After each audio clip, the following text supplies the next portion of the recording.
طيب يا جدعان، اتكلمنا كوره وقلنا طبعا ان كده كده اسبانيا تستحق الفوز بكاس العالم، وهي الطرف الافضل والاقوى والاحسن في الماتش.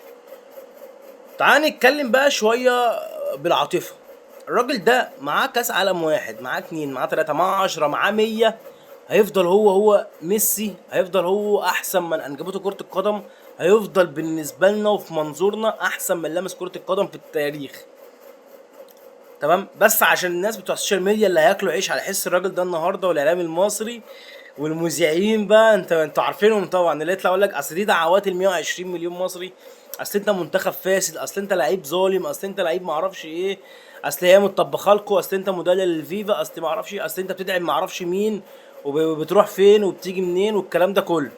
فالنهارده يا ابويا الراجل ده هيبقى حديث الصباح والمساء، والناس كلها تاكل على قفاه عيش النهارده. الناس كلها تسترزق بقى فلوس بقى، فيوز ومشاهدات واعلانات بقى للقنوات والاعلاميين، وهتبقى هليله. والنهارده طبعا ال 120 مليون مصري دعوا عليك في صلاه المغرب والعشاء انك تخسر، والراجل ده اصلا كذاب وحرامي ولص، وربنا وقعك في شر اعمالك، وانت منتخب فاسد طبعا، وانت لعيب فاسد، واكيد ربنا مش هيكرمك في الاخر، فطبيعي تخسر بسبب اللي انت عملته. طبعا الكلام ده كله هيتقال على السوشيال ميديا النهارده، وهيتقال في الاعلام المصري، واحنا عارفين الكلام ده كله.